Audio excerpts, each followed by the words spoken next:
वसीम भाई, कभी लगता है कि जादूगर थे आप, आपके हाथ में एक मैजिक वॉन्ड थी? कभी ऐसा महसूस होता था कि यार मैं ऐसे घुमा रहा हूँ, जो कह रहा हूँ ना बॉल मेरा कहना मान रही है? मेरा क्या था कि जब मैं रिटायर हूँ तो लोग मुझे याद रखें। एक पर्सनल गोल होता है ना, ये जैसे सचिन तेंदुलकर है या विव रिचर्ड्स है, Imran Khan, Miandad, great Gavaskar, all these big, Kapil Dev, there massive names. अभी तक जब भी कोई टीम बनती है इनके नाम आते हैं। सो मेरा भी पर्सनल गोल यही था कि जब मैं छोड़ूं क्रिकेट तो लोग मुझे याद रखें कि एक बॉलर आया था।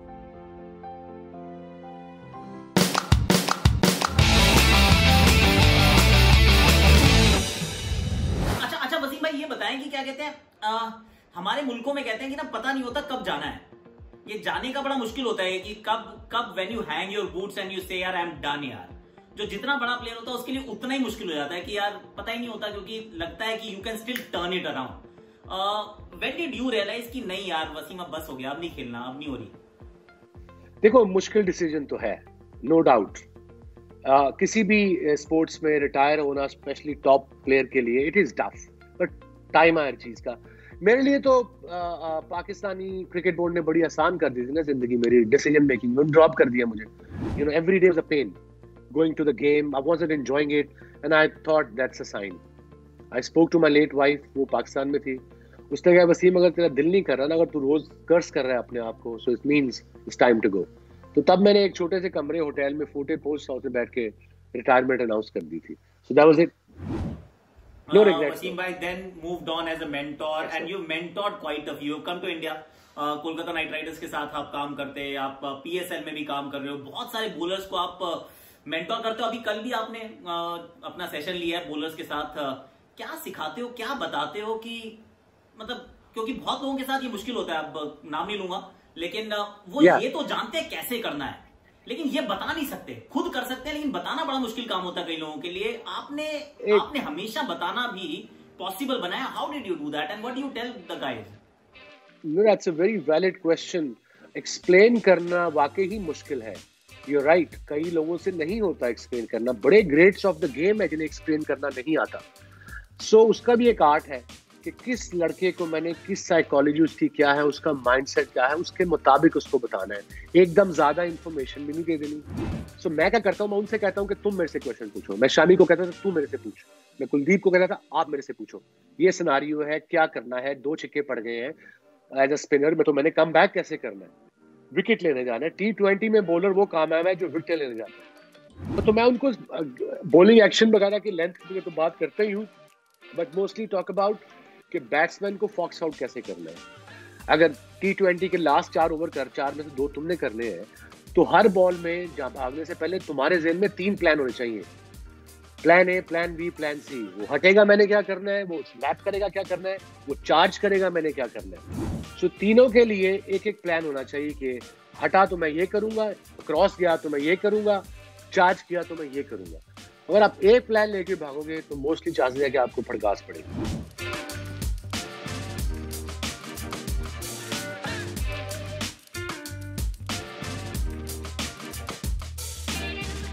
आपको ऐसा कोई लगता है बॉलर जो इस समय, मतलब जरूरी नहीं इंडिया पाकिस्तान को, पूरे मतलब वर्ल्ड में कोई ऐसा बॉलर जो एक्चुअली जो आप जो सोच रहे हो, कि आप जो कह रहे हो 3 प्लान्स होने चाहिए, ये स्किल भी होनी चाहिए कि उन प्लान्स को एग्जीक्यूट कर सके, कौन सा बॉलर आपको लगता है कि ही इज ऑलमोस्ट देयर और इज ऑलरेडी देयर?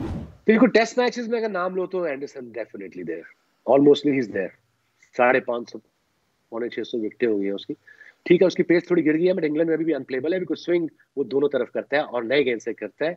और रिवर्स स्विंग जिसे आप कहते हैं, पहले चीटिंग कहते थे, अब सीख लिया हमसे, तो वो बॉल टैंपरिंग नहीं, अब रिवर्स स्विंग हो गई है। कमाल करते हैं यार ये गोरे भी हैं।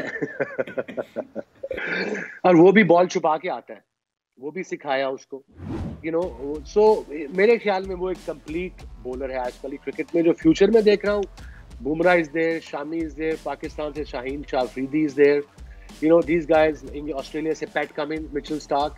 आई लाइक हेजलवुड बिकॉज इसकी लेंथ बड़ी ऑकवर्ड सी है।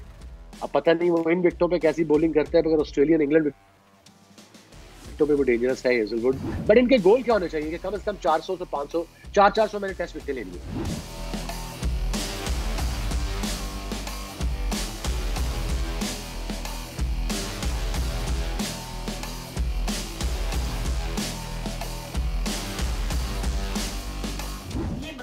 वसीम भाई कि जिस समय आप पाकिस्तान के लिए खेल रहे थे, पाकिस्तान अच्छा कर रहा था, मतलब चाहे टेस्ट हो, वनडे हो, और force to reckon with, what went wrong? हुआ क्या है कि ना तो बॉलर्स उतने अच्छे आए, ना बैट्समैन उतने अच्छे आए, things just did not go the way you may have liked कि यार पाकिस्तान अब यहां से आगे जाएगा, पीछे नहीं जाएगा, लेकिन अनफॉर्चुनेटली पीछे गया। बिकॉज जो भी क्रिकेट बोर्ड में आया वो शॉर्ट टर्म गोल लेके आया चेयरमैन।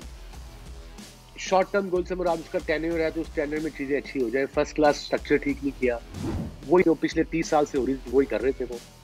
सो वो रीजन है। टैलेंट बड़ा है यहाँ पे, अब first class structure totally change किया है, मगर उसके लिए 3-4 साल लगेंगे हमें। इंडिया ने क्या किया, इंडिया ने IPL का पैसा दबा के लगाया फर्स्ट क्लास में। तो जब आप किसी चीज में पैसा लगाते हो उसके रिजल्ट तो आपको मिलते हैं ना। तो जब तक पैसा नहीं लगेगा फर्स्ट क्लास में एज मच जो कि इंडिया ने पिछले 10 साल में मेरे सामने मेरे होते हुए उन्होंने पूरा first class structure, pay structure, सारी चीजें चेंज की। प्रोफेशनल्स लेके आए आप लोग, you know, best physios in the world are there, best trainers in the world are there. Indian cricketers खुद जो रिटायर हैं वो भी अब कोचेज अच्छे बने हुए हैं। इन प्लेयरों ने इंडिविजुअल कोचेज रखे हुए हैं जो कि नीड ऑफ द आवर है। वो अपने आप पे इन्वेस्ट कर रहे हैं ये players. So that's a good thinking by the Indian players के पैसा बना रहे हैं तो अपने आप पे भी तो लगाएं, अपनी गेम पे भी तो लगाएं जो गेम इनको पैसा दे रही है। सो यहाँ पे डिफरेंस आया मेरे ख्याल में। अच्छा, आपने सचिन को बॉल डाली, आपने विराट को बहुत पास से देखा जी। लगता है कि उसी कैलिबर का प्लेयर है या उस पाजी से आगे निकल सकता है? मतलब what do you feel as a bowler? और अगर आपको डालनी होती आज विराट को बॉल तो कहां डालते? देखो, he is the modern great compare to Sachin, two different players all together. He is very aggressive as a person, as a batsman, positive aggressive, control. Sachin was calm but yet aggressive, different body language दोनों की। So as a bowler आप body language भी पढ़ते हो। सचिन को ये पता कि उसको अगर मैंने थोड़ा बहुत ऐसे किया तो वो और डिटर्मिनेड हो जाएगा। ये मेरी टेक है, I might be wrong। अगर कोहली को मैंने ऐसे किया तो उसको गुस्सा आ जाएगा। तो जब बैट्समैन को गुस्सा आ गया वो आप पे अटैक करेगा तो चांसेस ज्यादा आउट होने। But as far as his technique concerned, no doubt he's a nightmare for bowlers, Virat Kohli nowadays. उसके पास physically supremely fit, he looks good, he enjoys his fielding, and जो leader को करना चाहिए वो करता है, वो आपको देख के पता लग जाता है। So you know, मैं तो straight shooter हूँ, साफ बात है, वही करता हूँ मैं। I suppose that's what it is. And yes, compare नहीं कर सकता मैं दोनों को, but I think Virat Kohli will go places. He will break so many records. Sachin का रिकॉर्ड थोड़े I doubt it. सचिन के बहुत ज्यादा स्कोर है यार। He is getting there, पर उसके लिए भी टाइम है।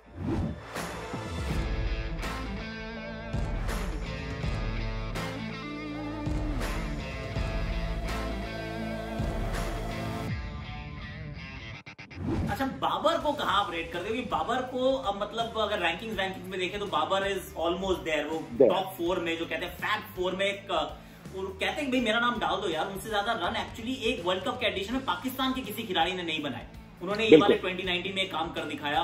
सो Babar is the next big thing, मतलब the Miandad and the Zaheer Abbas of Pakistan. कह सकते हैं कि वहां तक पहुंचेगा? यस, बिकॉज मैंने उसके साथ PSL में 2 साल से काम भी कर रहा हूँ कराची किंग्स के लिए। मुझे उसका एटीट्यूड पसंद है, मुझे उसका जो तरीका है मेहनत का वो पसंद है। He is very focused. He wants to be the best in the world, and he knows how much hard work is required to be the best, or to compare with Virat Kohli, Kane Williamson, and all the top guns of the world. So he's definitely there. He's a number 1 T20 player. I think top 4 में one day में भी आ गया है। उस पर भी उसकी ranking ऊपर आ गई है। टेस्ट मैचेस में भी ऑस्ट्रेलिया में 100 किया, 99 किए। So he's definitely getting there, no doubt. But yes, he's got the potential, and I think he's very, very consistent, no doubt. And he's also a treat to watch. He's easy on the eyes. जो उसकी technique है, easy.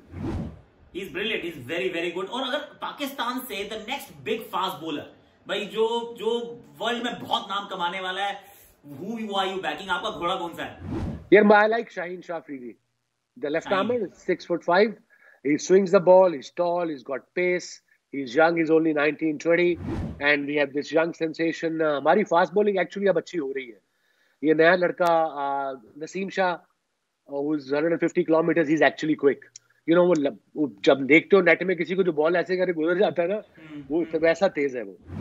तो मतलब पाकिस्तान का revival जब होगा, जब वापस रिसर्जेंस होगा, तो it's will be on the back of fast bowlers. कोई स्पिनर आ रहा है ऐसा जिसको देख के आप कहो कि यार ये सक्की का, मुशी का या सईद अजमल का, किसी की ऐसी कोई याद आती है कि यार ये देख के लगता है ये लड़का बड़ा तगड़ा है यार? नहीं, स्पिनर पे हम स्ट्रगल कर रहे हैं। स्पिन पे हमारे पास यासिर शाह जो टेस्ट खेलता है, उसके बाद Shadab is there in T20 and one day, but again वो भी कैलिबर उसका सकलैन और मुश्ताक और कादिर जैसा था, सईद अजमल जैसा नहीं आया। So we don't have any even one off spinner in this country. We have one Bilal Asif, I think वो नाम है, मगर वो PSL में कोई रखता नहीं है उसको। और spinners we are struggling. I think that's where PCB need to really look into how to. We have left armers, हर टीम के बाद 36 लेफ्ट आर्म स्पिनर्स हैं, बट वो there is no variation in left arm. वो ये कर लेंगे या ज्यादा तेज मार लेंगे, बट दैट्स इट।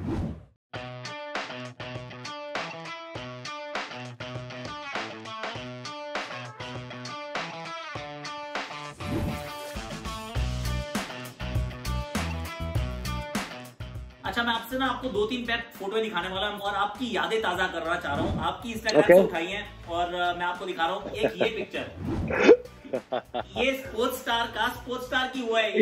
या मैसिव ह्यूज यार, रिमेंबर इंडिया का मैगजीन है ये, था massive magazine. I used to love reading this magazine, sports star. This must be 1987 then. This is 1987 India tour, one of the best tours man. मैं पहली दफा India गया, you know, India as a Pakistani player, वो पाकिस्तानी, तब वो सिर्फ Indian है, वो Bollywood was massive in Pakistan. तब सिर्फ वो चित्रहारी लगता था पाकिस्तान में, या फिल्मिंग डीवीडी नहीं, वीडियोस आई हुई थी, वो 3 वाली VCR, तीन कैसेट वाली। तो तब वहां जब मैं बॉम्बे गया तो यू नो परमेश्वर की तरफ पार्टी पे गए, इमरान भाई लेके मुझे, वहाँ सारे ये you know Zeenat Aman, Rekha ji, all these big actresses they were there. तो मैं तो एकदम परेशान हो गया, जो अटेंशन मिली इंडिया में हमें, तो खाना भी हमारे जैसा था, and cricket every game was packed. So वो टूर मुझे याद है जैसे अभी पिछले हफ्ते हुआ था। It was one of the best tours I visited, I been on. अच्छा, this is too cool for school, Wasim भाई। This is too cool for school. ये कब की पिक्चर है और ये क्या कर रहे थे आप? एकदम स्मार्ट, हैंडसम, लंबे लंबे बाल। ये भी PC होटल कराची के बाहर, ये दरख्त अभी भी है, बरगद का दरख्त, जिसके आगे तस्वीर है। ये वहाँ वो अखबार वतन हमारा एक मैगजीन होता था क्रिकेट का, उर्दू का, उसकी फोटोशूट थी। यहाँ पे एक स्काई लिफ्ट है शायद, जिसके ऊपर आप वकार के साथ हो। मैं, वकार, मुश्ताक और आकिब, तो हमने एक वैन हायर की लाहौर से ड्राइवर के साथ, और मैं, मेरा बड़ा भाई भी, एक आधा और दोस्त हमारा, हम 6 के 6 यहाँ से गए इस्लामाबाद से मरी हिल स्टेशन गए, 5 दिन वहां रहे। तो मैं उस दिन पुरानी एल्बम निकाली कहीं से ना, तो उसमें से तस्वीरें मिली। फिर वकार को भी भिजवाई, मुश्ताक को भी भिजवाई, आकिब को भी भिजवाई। There was a great trip. Last one thing, एक और मैं पिक्चर निकाल के लाया हूँ।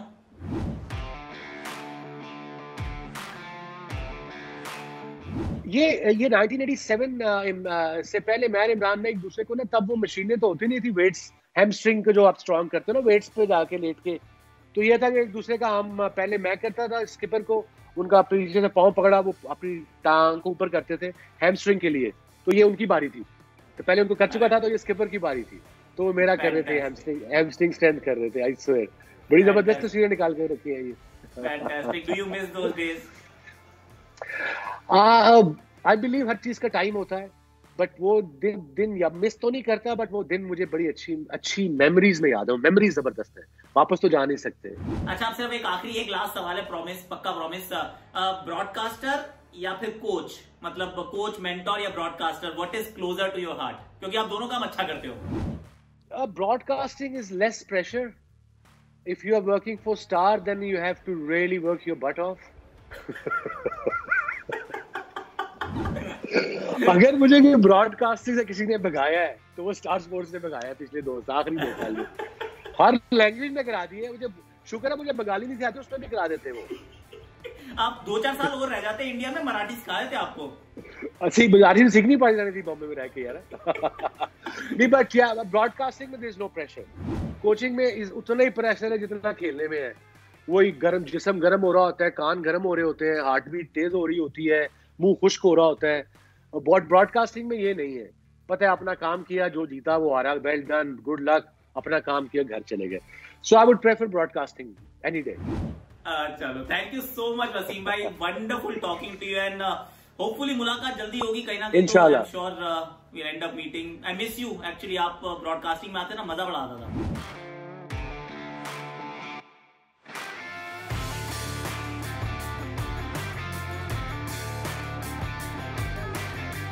Then I miss because you I guys have too. never played against you, never played with you. I have only worked with you, and it's been a pleasure. Yeah, I was talking to Shaz in the morning on WhatsApp, so he's okay as well. I miss him too. Okay, guys.